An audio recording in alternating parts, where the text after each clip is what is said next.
All right. We are back with the GSMC Wrestling Laureate Podcast brought to you by the GSMC Sports Network. We recently touched on a little AEW review, which was pretty nice. Like I said, if you're not a Swerve Strickland fan, I think you'll be quite pleased with me. But moving forward, we have our Thursday Night Wrestling preview. Thursday Night Wrestling is kind of like growing to be kind of like one of my favorite nights of wrestling because, of course, you have all the other nights that are completely booked. It's crazy. Monday night, you have Raw. Tuesday night, NXT. Wednesday night, Dynamite. Thursday night's kind of like that open, no AEW, no WWE. That kind of fills in, kind of like the independent circuit, kind of like the lower level. Not see, but then again, I'm not trying to say that Impact Wrestling and Ring of Honor wrestlers are lower level, but I'm just saying like it's not as televised or commercialized as those other brands. Maybe that's what I'm trying to say. And the Friday is absolutely just dedicated to SmackDown. I know sometimes you have Rampage and sometimes you have Collision on Saturday night, but I don't know. WWE's king, bro. No, I'm just kidding. But moving on, so we're gonna review some total non-stop action Impact Wrestling. So we have a Road to Rebellion that begins. Like I said before, you have Nick Nemeth, formerly known as Dolph Ziggler, trying to fight, and he's trying to take over the Impact Wrestling by defeating the champion Moose. But he just he looks outmatched. He looks totally outmatched. Moose just he looks like a moose. What sounds do mooses make? I don't know. That's weird. Anyways, try stay on point. But it's kind of like an underdog David versus Goliath kind of story. But Dolph Ziggler has the skills. He definitely has the athleticism and he has the arsenal to like aerial attacks from the top rope. Usually, when you have a match between a wrestling organization, a main event where you kind of match up speed against strength, speed usually prevails because strength is, you have if any of you guys are, they watch boxing, you kind of, sometimes like the bigger, bulkier guy, he'll get tired faster and his stamina and endurance isn't as good as the speedy guy. And he'll tire out. He'll tire out, which will cause him to like get a little groggy, starts leaning on the ropes a little more, just kind of, showing signs of fatigue. And I feel like if that's what Nick Nemeth can do to Moose, that's a pretty good strategy. That's what you should go with.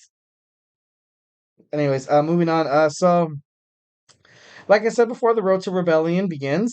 We have Steve Macklin versus Nick Saban. Macklin was the main reason why Nick Saban lost last week. So they're gonna kind of like hash it out. You had Santino Marella come out to make the match because obviously there's animosity between the two, and whenever animosity is like that, is just so like live and thriving inside the industry.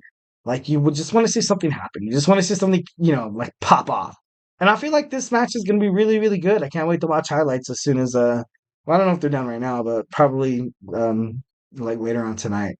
And there is a match that I think WWE should really kind of adapt to. There's this match that I recently found out today. It's a pretty good match. It's called an 8-4-1 match. I never knew what that was. But so essentially, you have 8 competitors, and then you have 4-on-4. It's like a team. At first you're a team. In this case, you had the women's. It was an 8-4-1 women's match. You had Haven, Masha, Slamovich.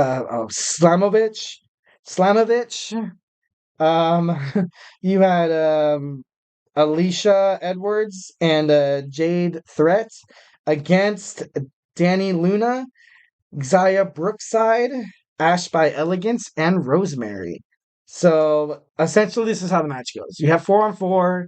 You guys fight each other, and the winner, whatever four group wins, then the other team goes away, and then you have a fatal four-way match. And then the fatal four-way match goes on, and then you have that number one after that. That's the victor. They usually use this for like number one contendership matches and stuff like that. Because if you think about it, you have it's high stakes, So much is on the line. At first, you're really helping your tag team partner to establish a win, so you guys can have that fatal 4-way match and a chance to at the championship. But once when you win, it's kind of like all hands off, man. No friends, no friends, no new friends, no. But like you can't trust anybody. DTA baby, don't trust it. Austin 316. Uh, it's a kick-ass match. It's a pretty kick-ass format for a match, and honestly, I would like to see WWE do, but they're never gonna do it. So why am I building myself up? It's kind of like someone telling me Santa Claus isn't real. Is he real? No, I'm just kidding. But it's just like I think this is something that they should really adapt to. I think that'd be dope. That'd be cool as hell. Um. Anyways, so we have a future match that's set up for the tag team titles. You have well, not for the tag team titles. I don't think so. You have Speedball Mountain against Myers, and yeah, no, I don't know why I confuse them with the Ring of Honor tag team champions. But you have Myers and Eddie Edwards, and Myers holding the TNA championships, tag team championships. But I don't know, Speedball Mountain looking pretty darn good. I like Speedball Mountain. They're one of the first tag team wrestling that I saw in Impact, and I was like, okay. As a WWE main fan, and I'm not trying to like be on my high horse or anything like that, but like you kind of look at these not WWE wrestling promotions, and you're like, can they really produce like good matches? Are their superstars as athletic, as enthusiastic, or charismatic as WWE superstars? And I'm here to tell you that they're not. I'm just kidding. No, they are. They really are. They're good to watch. It's good. If you're a fan of wrestling, put on TNA or Ring of Honor on a Thursday night, and you'll be happy. But anyways, so you had Eddie Edwards versus Mike Bailey tonight. It's kind of like whenever you have a pay-per-view coming up and you have two tag team contenders going at it. Like for the longest time, I remember seeing you had Edge and Christian against the Hardy Boys. You would have Matt versus Edge in a singles match, or Christian versus Jeff, and kind of building more momentum to see these guys just beat the heck out of each other for the main card for a pay-per-view. And like you have Rebellion coming up, so honestly this is a pretty well-placed match. But anyways, so you have Rick Swann. He's supposed to make an appearance. I remember Rick Swann from WWE NXT. He was on the main roster. I think he was on Raw for a pretty long time. He was like that all night long, and I don't know. It was just pretty cool to watch. I thought he was a really good wrestler. He was part of 205 Live. He's obviously a cruiserweight, but I don't know. He can hang with the heavy ones, man. He can be that dog. He's got the juice. He's got the juice. But he's going to regret turning his back on Joe Hendry, because I don't know. I just see him kind of getting his butt kicked in this kind of situation, which kind of If any of you Rick Swann fans out there, I apologize. So Swann betrayed Hendry in the match against AJ Francis, and now AJ Francis and Rick Swann kind of have that like, we hate the same dude. Let's mix together. Let's be friends. What is the old saying? The enemy of my enemy is my friend, or something like that. The enemy. And no, I don't have a lot of enemies, so I don't really know that saying. But I just know I like read that from a book. I'd hear it on TV shows and movies all the time and stuff like that. But yeah. Anyways, moving on. We have Ring of Honor. Time is just flying by, man. Ring of Honor, 8 days away from Supercard, which is right there next to WrestleMania. I think it's pretty smart what the promotion's doing, or the organization, Ring of Honor, for that fact, is to kind of have that, that, because they're going to be in Philadelphia. They're going to be in Philadelphia right around the same time as WrestleMania. I remember when Ring of Honor. No, wait, no, it wasn't Ring of Honor. It was another wrestling brand. Something Titan. No, not Titans. Anyways, I went to a Monday Night Raw event with my wife to go see WWE, and we went to the Staples Center. Well, now it's the Crypto.com Arena.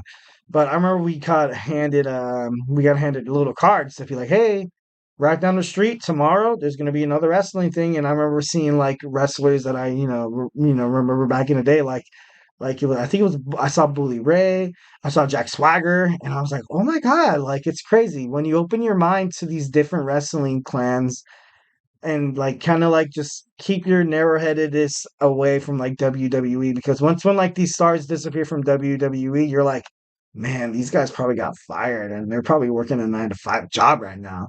They're probably working at like an Albertsons down the street or something. Like, who knows? Maybe they're taking my order at Carl's Jr. You don't know, but no.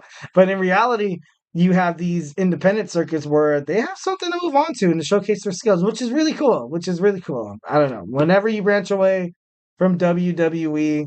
I hope the best for ye. But anyways, so like I said, Supercard's kind of in the future. World ROH World Champion Eddie Kingston he's on a mission. Ever since he lost to Okada for the Continental Championship at AEW, Big Business. He just hasn't been the same. He looks like, I don't know. Well, he was holding those like so many titles for the longest time. Like he was hot stuff, man. Like he was good. Eddie Kingston has the juice. He has the juice, man. And now he has to defend his championship against Mark Briscoe, who looks like a dog, man. This guy looks like a beast. He looks like he's ready to put on a beating, man. Like if you walked across him in a dark alley, you're like, man, I'm crossing the street. No, but no, it's wrong to judge people, guys, based on the outside. Never judge a candy bar by its wrapper. Anyways, but it's gonna be a good match. It's gonna be a pretty good match. He's a good athlete, Briscoe, and they have Kingston really pissed off that he lost his championship against Okada. But I don't know, this match at Supercard is gonna be pretty dope. So we have a face-to-face showdown between Athena and Hikaru Shida. Shida, of course, coming back. She was a former Ring of Honor Women's Champion, and if anybody could dethrone Athena's dominant, you know, kind of role she's been on, I think it's her. I think it's Shida. Like she has a chance, and Athena's just been so dominant. I miss her in WWE so much, but she's found so much success wrestling in other organizations. So I don't know. It's gonna be pretty cool. It's gonna be pretty cool to see what happens between these guys. Athena was actually in action tonight, but for me, what's kind of been hooking me when it comes to Ring of Honor has been the women's television championship, right? And it's been super cool to see this tournament unfold. Yeah, the finals. You have oh my God, who's the two finalists, man? You have Queen Aminata and not Valkyrie. Valkyrie's the NXT. But anyways, it's gonna be pretty. Billy Starks. Oh my God, I can't believe Billy Starks. But that match is gonna be pretty cool. It's gonna be you have once when you're in like a wrestling promotion and you have these tournaments, like kind of like how it was in the King of the Ring back in the 90s. Like the person who won the King of the Ring usually went on for like greener pastures. Like you had Stone Cold Steve Austin win King of the Ring. You had I believe you had Owen Hart win King of the Ring. You had Triple H. You also had King Booker. And all of them went on to have pretty successful, wrestling careers. So honestly, the winner of this match is probably going to hold on to this championship for quite a bit, quite a bit. Also, we have matches like Dalton Castle versus Nick Camarota, and we have Diamante against Kyrie Hogan, and the ROH, well, the Ring of Honor World Television Championship between Kyle Fletcher versus Blake Christian should be a pretty good match. I can't wait to see highlights. And just so much more. It's so crazy. There's so much more. Like, I feel like when it comes to Impact Wrestling and Ring of Honor, they kind of focus a lot more on the talent in the matches, so to speak. But I don't know. They could probably, they can cut some pretty good promos when they have to. So yeah, that's pretty much it for segment 2. I hope you all liked it. All right, next coming up, don't go anywhere. We have segment 3 coming up. We have WWE brand new championship coming up. So of course, don't go anywhere.